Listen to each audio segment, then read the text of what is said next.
ठिपक्यांची रांगोळी fame अभिनेता चेतन वडनेरेचा लग्न सोहळा नुकताच थाटामाटात पार पडला। इंस्टाग्रामवरील लग्नाचे फोटो शेअर करत अभिनेत्याने त्याच्या सगळ्या चाहत्यांना सुखद धक्का दिलेला आहे। ठिपक्यांची रांगोळी या मालिकेत चेतनने शशांक हे पात्र साकारलं होतं।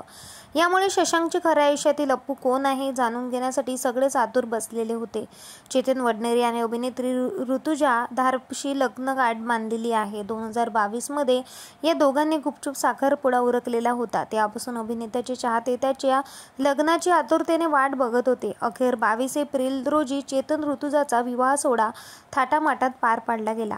चेतन ऋतुजाच्या लग्नातील बरेच फोटो सोशल मीडियावर व्हायरल होत आहेत, परंतु या सगळ्यात एका फोटोने विशेष लक्ष वेधून घेतलं। लग्नात लाडक्या लेकीचं म्हणजे ऋतुजाचं कन्यादान तिच्या आईने केलं। याचा फोटो सध्या सर्वत्र व्हायरल होत आहे। लग्न समारंभातील मुलीकडचे सगळे विधी ऋतुजाची आई अर्चना धारप यांनी केले। या निमित्त सर्वांनाच आई अन लेकीचे एक सुंदर नातं पाहायला मिळालं। हा फोटो सोशल मीडियावर व्हायरल झाल्यावर नेटकरांनी या जोडप्याचं आणि ऋतुजाच्या आईचं भरभरून कौतुक केलेलं आहे।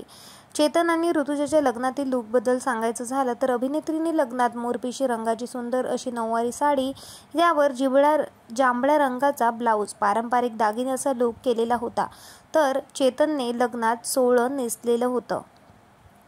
दरम्यान चेतन हा मूळचा नाशिकचा असून फुलपाखरू, ठिपक्यांची रांगोळी या मालिकांमुळे तो प्रसिद्धीस होतात आला। तर ऋतुजाच्या कामाबद्दल सांगायचं झालं तर आतापर्यंत तिने आई माझी काळूबाई, वर्तुळ या मालिकांमध्ये भूमिका साकारलेल्या होत्या। तर तुम्हाला या जोडप्यांबद्दल काय म्हणणं आहे आम्हाला कमेंट करून नक्की सांगा। भेटूया परत, धन्यवाद।